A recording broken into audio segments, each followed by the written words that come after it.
ফুলশয্যার খাটে বসে আছে তন্নি। পরশু তার বিয়ে হয়েছে রুদ্রর সাথে।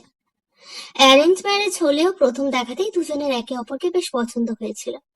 তারপরেই তাদের 4 হাত এক করে দেয়া হয়। ঘড়িতে তখন রাত 12:50 বাজে। রুমে আসে রুদ্র। রুদ্রর বয়স তন্নির থেকে একটু হলেও বেশিই হবে। তন্নির মনে মনে একটু ভয় কাজ করছে, না জানি কেমন হবে তার সদ্য বিবাহিত স্বামীটি। রুদ্র এসে সামনে বসে তন্নির। তন্নির সামনে একটা বক্স বাড়িয়ে ধরে। বক্সে রয়েছে একটা সোনার আংটি। ডিজাইনটা বেশ পছন্দ হয়েছে তন্নির, কিন্তু বিপত্তি ঘটলো বেশ কিছুক্ষণ কথাবার্তা বলার পর দুজনেই বেশ সহজ হয়ে গেছে একে অপরের সাথে।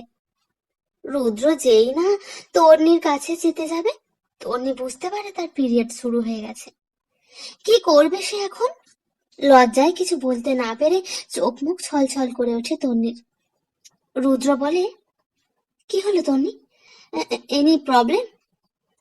তন্নি একবার চোখ তুলে তাকায় রুদ্রর দিকে, তারপর কাঁপা কাঁপা কণ্ঠে বলে, আমার না, আমার মনে হয় পিরিয়ড স্টার্ট হয়ে গেছে। রুদ্র শুনে বলে, ও এই ব্যাপার, এটা আবার কাঁদার কি আছে? এটা তো নর্মাল একটা বিষয়।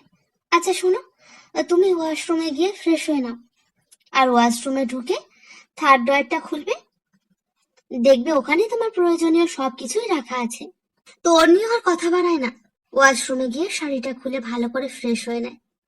তারপর থার্ড ডয়ারটা খুলে দেখে স্যানিটারি ন্যাপকিন থেকে প্যান্টি সমস্ত কিছুই রয়েছে, যা তার প্রয়োজনীয়। এগুলো দেখে ভীষণ লজ্জা লাগে তন্নি। সে নিজেকে গুছিয়ে নিয়ে শাড়িটা পাল্টে একটা নাইটি পরে নেয় সে।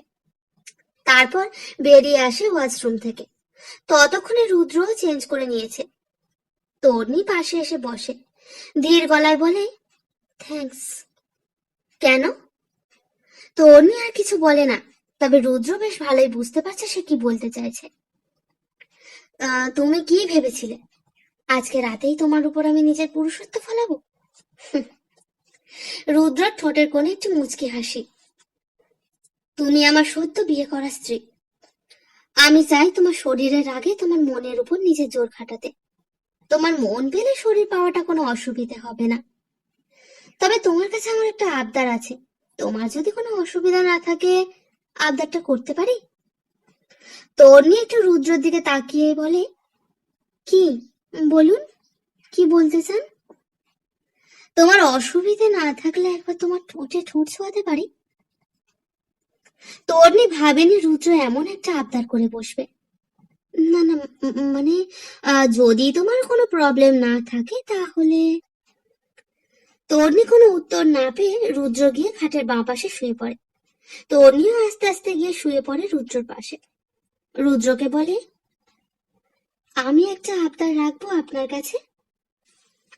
রুদ্র তন্নির দিকে ঘুরে শোয়, তারপর বলে, কি বলো, কি আবদার? আমি আপনার বুকে একটু মাথা রাখতে পারি? মুচকি হেসে রুদ্র তন্নির হাতটা ধরে এক টানে নিজের বুকে এনে ফেলে। তারপর বলে, তোমার আবদারটা তো হলো, আমারটা? তন্নি লজ্জায় চোখ নামিয়ে নেয়। রুদ্র তন্নির মুখটা কাছে নিয়ে এসে একটা চুমু খায় তার ঠোঁটে। একবার চুমু খাওয়ার পর আবার খুব ডিপলি ভাবে চুমু খায় রুদ্র। তন্নির মনে তখন নতুন অনুভূতি হচ্ছে। তারপর রুদ্র তন্নির মাথায় হাত বুলিয়ে দিয়ে বলে, আজ এতটুকুই থাক, তা না হলে নিজেকে ধরে রাখা বড্ড মুশকিল হয়ে পড়বে। কথাটা শুনে তন্নির রুদ্রের বুকে একটু আস্তে করে কিল মারে। এর মাঝে কেটে গেছে 1 সপ্তাহ। সকালে স্নান সেরে একটা লাল তাঁতের শাড়ি পরেছে তন্নি। ড্রেসিং টেবিলের সামনে চুল আঁচড়াচ্ছে তন্নি। রুদ্র পেছন থেকে জড়িয়ে ধরে বলে, ও বউ, বিয়ের পর আর কত নিরামিষ খেতে হবে বলো তো? তোর ভাল লাগছে না? 1 সপ্তাহ হয়ে গেল, কবে একটু আমিষের স্বাদ পাবো শুনি? তন্নি মজা করে বলে, এখনো 3-4 দিন। দূর, ভাল লাগে না। পাশে নববিবাহিতা বউ শুয়ে থাকবে আর আমি নাকি নিরামিষই হয়ে থাকবো, ভালো লাগে বলো তো? মুখটা বেজার করে নেয় রুদ্র। রুদ্রকে দেখে তন্নি বেশ মুচকি মুচকি হাসছে। সেটা অবশ্য রুদ্র খেয়াল করেনি। সে সকালে ব্রেকফাস্ট করে অফিসে বেরিয়ে যায়। তন্নির বড্ড মায়া হয় রুদ্রকে দেখে। তারপর সে ভাবলো দুপুরে ফোন করে না হয় বলে দেবে যে আজ রাতে গরম ভাত আর খাসির মাংস রান্না করছি, যেন একটু তাড়াতাড়ি বাড়ি ফিরে আসে। বুঝলে ভালো, না বুঝলে আমার কি। সেই মতো দুপুরে খাওয়া দাওয়ার পর রুদ্রকে ফোন করে তন্নি। রুদ্র ফোনটা ধরে বলে, হ্যালো। হ্যাঁ বলো। আম, বলছিলাম কি খেয়েছো? হ্যাঁ, এই মাত্রই খাওয়া শেষ করলাম। ও, বলছি যে আজ একটু তাড়াতাড়ি বাড়ি ফিরবে। কেন? না মানে তুমি তো অনেকদিন নিরামিষ খাচ্ছ, তাই ভাবলাম রাতে গরম গরম খাসির মাংস আর ভাত রান্না করব, তাই আর কি।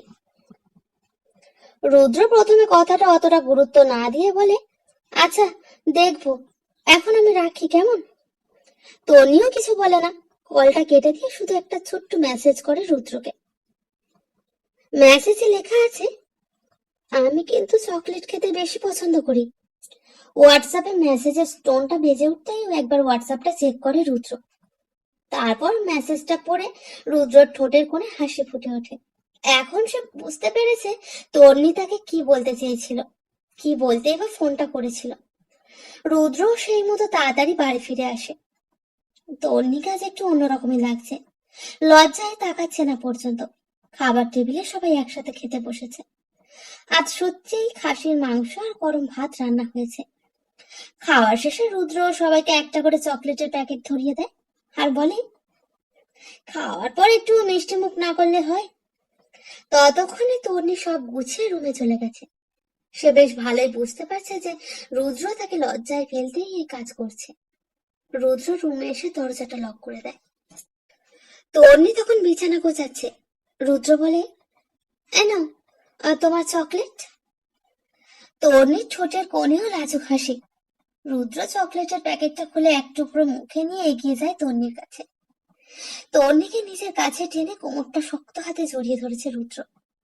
তারপর ফিসফিসিয়ে বলে, অনেক জ্বালিয়েছ এই একটা সপ্তাহ, আজকে একেবারে সবটাই সুদে আসলে তুলে নেব। দেখবে কেমন লাগে আমাকে জ্বালানোর মজা। হিসেব মতো দেখতে গেলে আজই আমাদের ফার্স্ট নাইট। ফুলসজ্জা। রুদ্র তন্নির ঠোঁটে চুমু খেতে থাকে। রুদ্রের মুখে চকলেট তখন তন্নির মুখে। রুদ্র গভীরভাবে শুষে নিতে থাকে তন্নির ঠোঁট। তারপর বিছানায় নিয়ে শোয় তন্নিকে। রুদ্র তন্নির নাইটি খুলতে গেলে বাধা দেয় তন্নি। রুদ্র ফিসফিসিয়ে বলে, উম আজ আর কোনো বাধা নয় শোনা, শুধু তুমি আমি আর তোমার এই চকলেট। রাত অনেকটা গভীর, সারা ঘর জুড়ে শুধু শরীরে শরীরে ঘর্ষণের শব্দ।